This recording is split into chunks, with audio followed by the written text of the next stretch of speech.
Cambridge IELTS 9 by University of Cambridge ESOL Examinations, published by Cambridge University Press. This recording is copyright. CD 1. Test 1. You will hear a number of different recordings, and you will have to answer questions on what you hear. There will be time for you to read the instructions and questions, and you will have a chance to check your work. All the recordings will be played once only. The test is in 4 sections. At the end of the test, you will be given 10 minutes to transfer your answers to an answer sheet. Now turn to Section 1. Section 1. You will hear a man phoning to inquire about a job vacancy. First, you have some time to look at questions 1 to 4.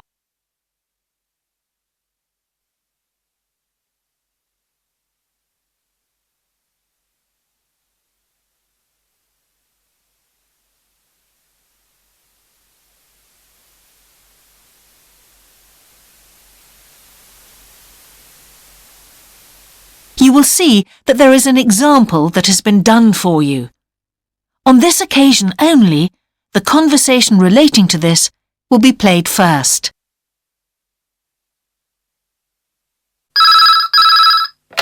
Good evening, King's Restaurant. Good evening. I'm ringing about the job I understand you have vacant. Oh, yes. The job vacancy is at a restaurant, so a restaurant has been written in the space. Now we shall begin. You should answer the questions as you listen, because you will not hear the recording a second time. Listen carefully and answer questions 1 to 4.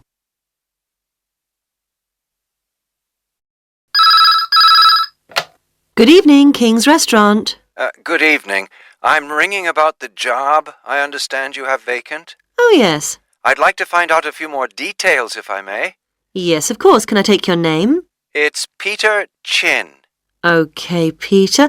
Well, if you want to ask about the job, and then if we're both still interested, we could arrange for you to come for an interview. Great, thanks. I'm afraid I missed the advert for the job, but heard about it from a friend. That's no problem at all. What would you like to know? Well, what sort of work is it? Washing up? It's answering the phone. Oh, right, fine. And not waiting at table. That'd be good. And how many nights a week would it be? Well, we're really only busy at the weekend. So 2 nights? 3, actually, so it would work out at 12 hours a week. That'd be fine. It wouldn't interfere with my studies. Are you at the university? Yes, first-year physics student. Oh, right. And because I'm not an EU national, would I need a work permit? Yes, you would. Just get your tutor to sign it. That wouldn't be a problem if I were to get the job. Where exactly is the restaurant? Well, we have 2 branches. The one we're recruiting for is in Hillsdon Road. I don't know that. How do you spell it, please? It's HILLSDUNNE Road. Got that. Thanks. Is it near a bus stop? Yes, the nearest one would probably be just beside the library. Oh, yes, I know it. That'd be fine for me. And could I ask about the pay? We're offering £4.45 an hour. That's very good. My last job was £3.95 an hour. Before you hear the rest of the conversation, you have some time to look at questions 5 to 10.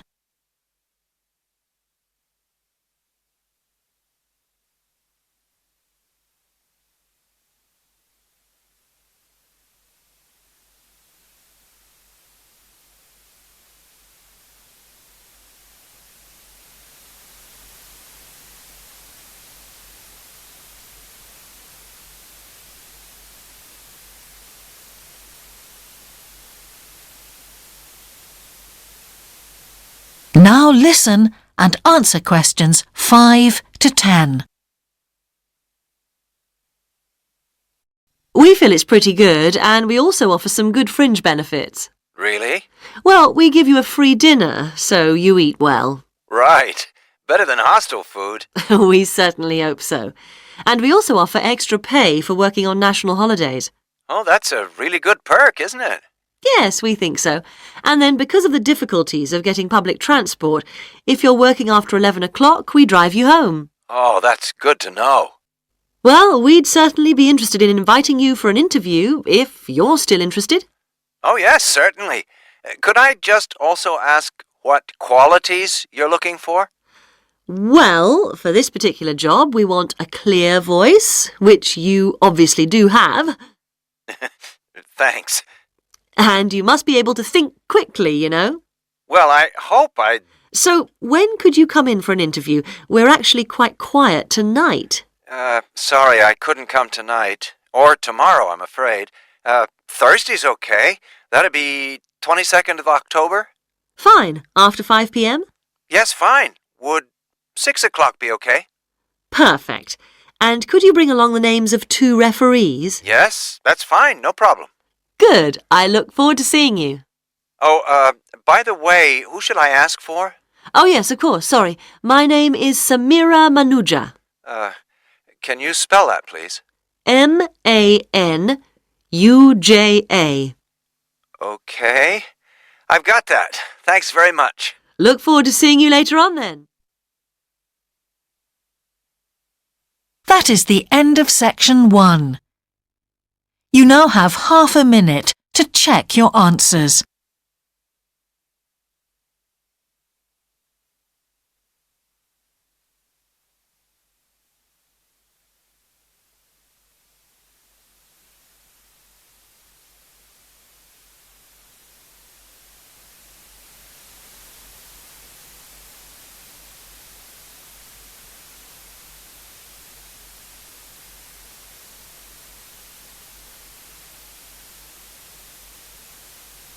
Now turn to section 2.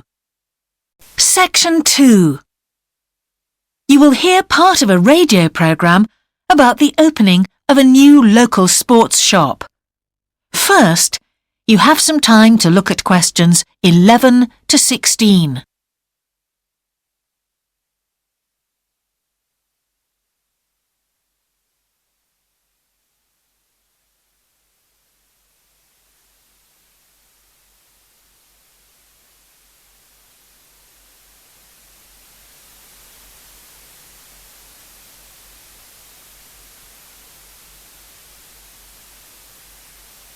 Now listen carefully and answer questions 11 to 16.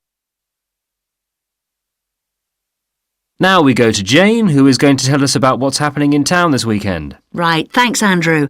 And now on to what's new. And do we really need yet another sports shop in Bradcaster? Well, most of you probably know Sports World, the branch of a Danish sports goods company that opened a few years ago. It's attracted a lot of custom, and so the company has now decided to open another branch in the area.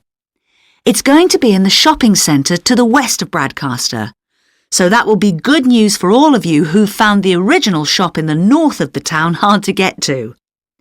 I was invited to a special preview, and I can promise you, this is the ultimate in sports retailing. The whole place has been given a new minimalist look with the company's signature colours of black and red. The first 3 floors have a huge range of sports clothing as well as equipment. And on the top floor, there's a cafe and a book and DVD section. You'll find all the well-known names as well as some less well-known ones.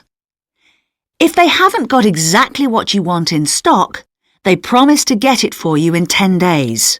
Unlike the other store, where it can take up to 14 days.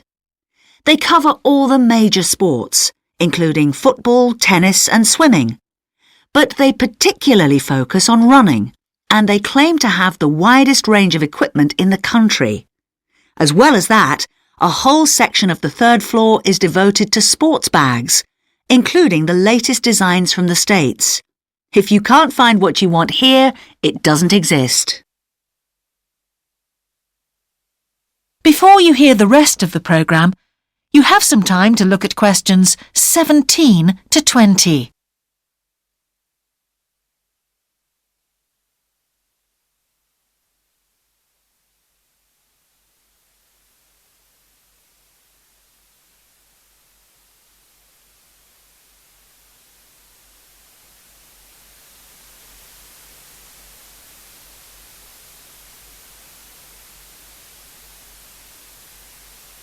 Now listen and answer questions 17 to 20.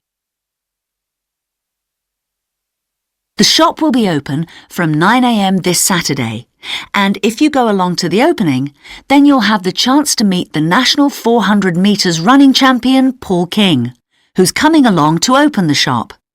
And he will be staying around until about midday to chat to any fans who want to meet him and sign autographs. Then there will be a whole range of special attractions all weekend. There will be free tickets for local sporting events for the first 50 customers, and also a special competition open to all. Just answer 15 out of 20 sports questions correctly to win a signed copy of Paul King's DVD Spring Tips, while the first person to get all the questions correct gets a year's free membership of the Bradcaster Gym. All entrants will receive a special sports calendar with details of all Bradcaster fixtures in the coming year.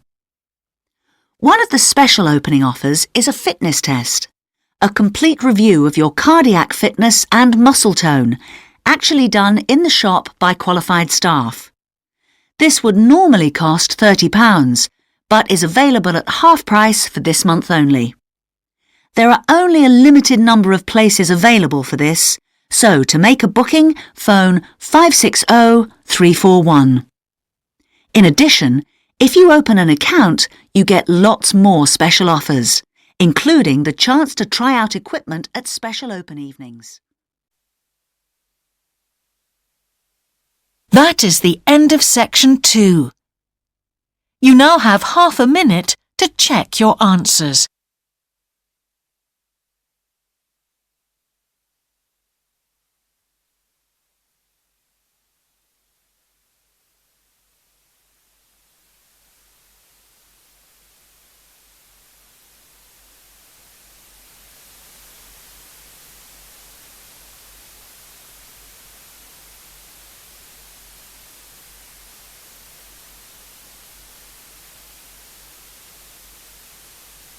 Now turn to section 3. Section 3.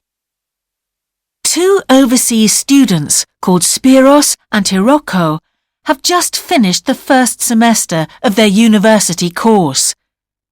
They are discussing with their English language teacher how they coped with the course. First, you have some time to look at questions 21 to 25.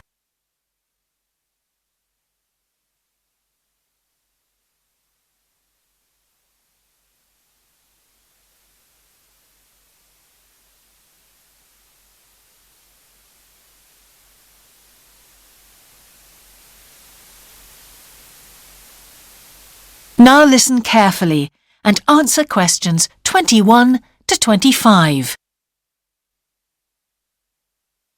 Before we start, Spiros and Hiroko, thanks for coming in today to talk about your recent study experiences, and congratulations to you both in doing so well in your first semester exams. Thank you. I'd like to discuss with you the value of the English for Academic Purposes course you did here last year before starting your university course. Spiros, if I could start with you, what parts of the program have now proved to be particularly valuable to you? I think that having to do a seminar presentation really helped me. For example, a couple of weeks ago in our marketing subject, when it was my turn to give a presentation, I felt quite confident. Of course, I was still nervous, but because I had done one before, I knew what to expect. Also, I know I was well prepared, and I had practiced my timing.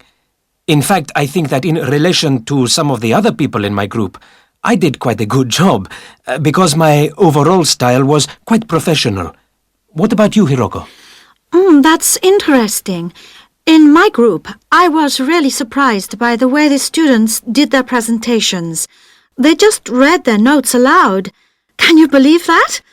They didn't worry about their presentation style or keeping eye contact with their audience. And I remembered that these things were really stressed to us in the course here. So, how did you approach your presentation, Hiroko? Well, to speak frankly, I read my notes too. At the time, it was a relief to do it this way, but actually when I had finished, I didn't feel any real sense of satisfaction. I didn't feel positive about the experience at all. That's a pity. You know, although I was pleased with my presentation, I am not so pleased with my actual performance right now in the tutorials. During the whole semester, I've not said anything in our tutorial discussions. Not a word. Really, Spiros? Why's that? Do the other students talk too much? It's partly that, but it's mostly because I have had no confidence to speak out. Their style of speaking is so different. It's not the style we were used to during the course. They use so many colloquialisms. They're not very polite, and sometimes there seems to be no order in their discussion. Also, they are very familiar with each other, so because they know each other's habits, they can let each other into the discussion. You're right, Spiros. I have experienced that too. Before you hear the rest of the conversation, you have some time to look at questions 26 to 30.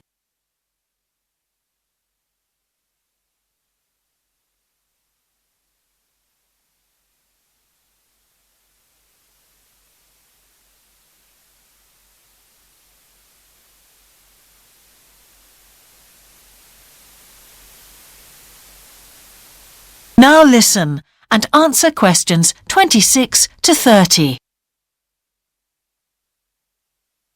For most of this semester, I've said absolutely nothing in tutorials. But recently, I've been trying to speak up more, and I just jump in, and I've noticed an interesting thing. I've noticed that if they thought my point was interesting or new, then the next time they actually asked for my opinion. And then it was much easier for me to be part of the discussion. Oh, that's great, Hiroko. I hope that happens for me next semester. I'll have to work hard to find some interesting points. What helped you to find these ideas? I think that one thing that helped me with this was the reading. I've had to do so much reading this semester just to help me make sense of the lectures. At first, I couldn't understand what the lectures were talking about. So I had to turn to the books and journals.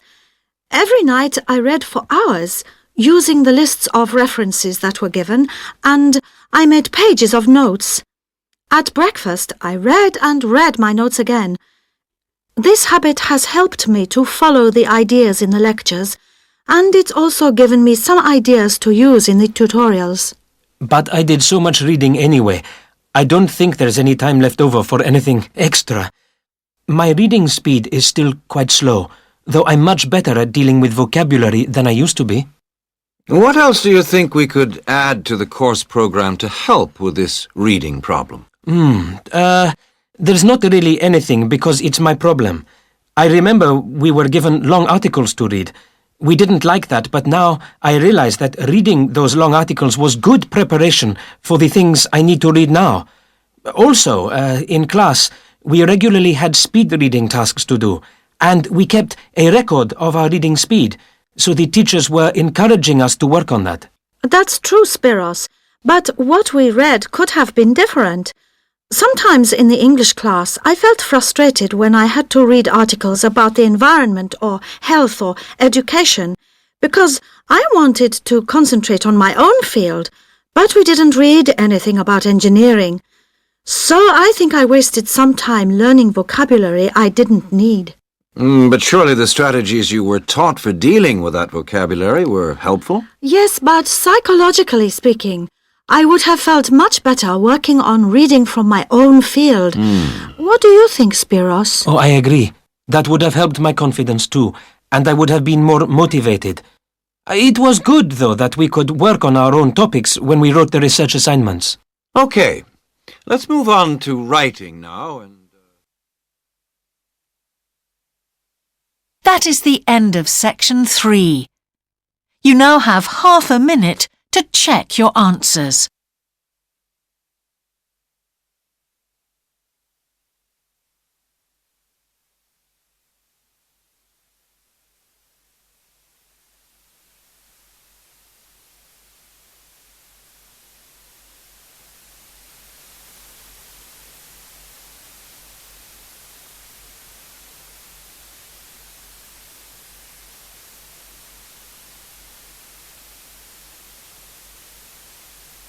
Now turn to section 4. Section 4. You will hear part of a lecture about a problem related to the behaviour of certain sea creatures. First, you have some time to look at questions 31 to 40.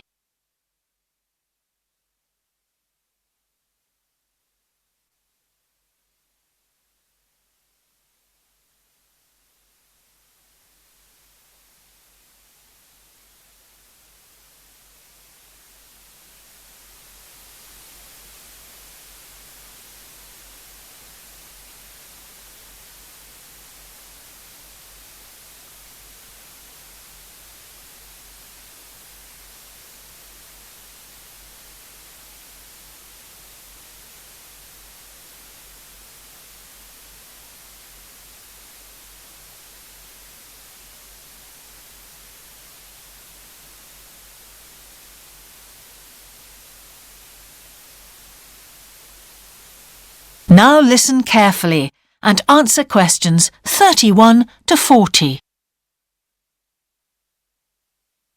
Good afternoon, everyone. Well, with some of you about to go out on field work, it's timely that in this afternoon's session I'll be sharing some ideas about the reasons why groups of whales and dolphins sometimes swim ashore from the sea right onto the beach and, most often, die in what are known as mass strandings.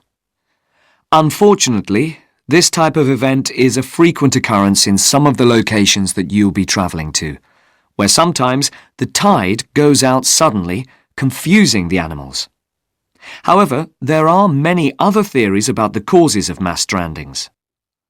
The first is that the behaviour is linked to parasites. It's often found that stranded animals were infested with large numbers of parasites. For instance, a type of worm is commonly found in the ears of dead whales. Since marine animals rely heavily on their hearing to navigate, this type of infestation has the potential to be very harmful.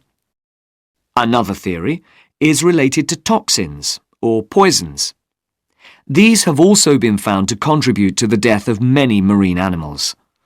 Many toxins, as I'm sure you're aware, originate from plants or animals.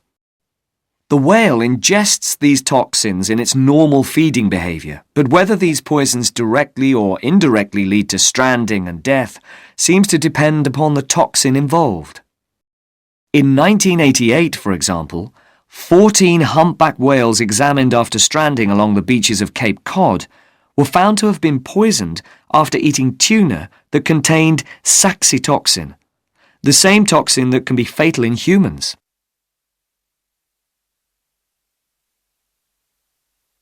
Alternatively, it has also been suggested that some animals strand accidentally by following their prey ashore in the confusion of the chase.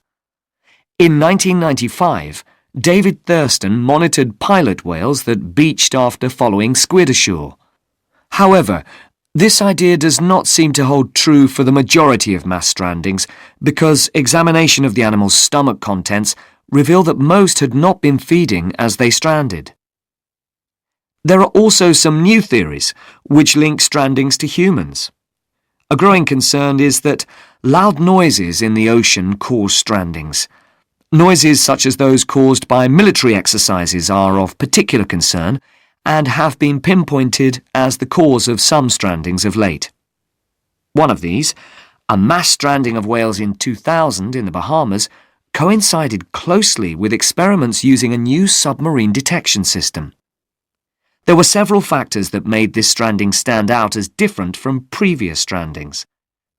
This led researchers to look for a new cause. For one, all the stranded animals were healthy. In addition, the animals were spread out along 38 kilometres of coast, whereas it's more common for the animals to be found in a group when mass strandings occur.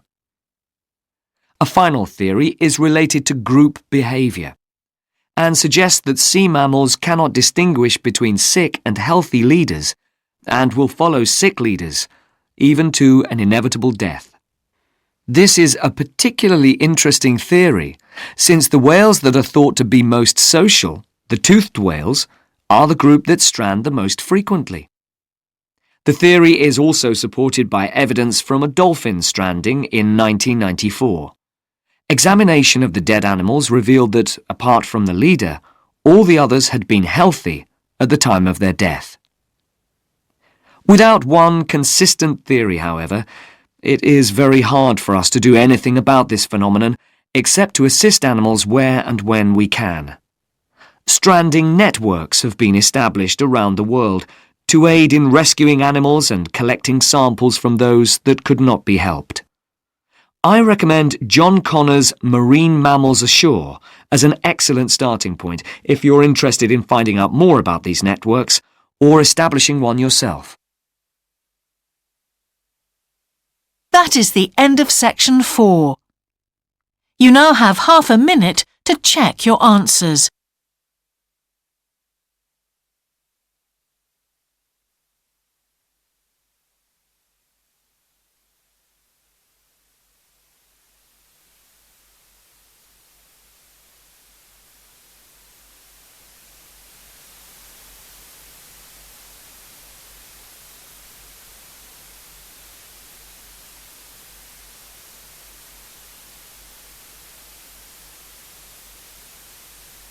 That is the end of the listening test. In the IELTS test, you would now have 10 minutes to transfer your answers to the answer sheet.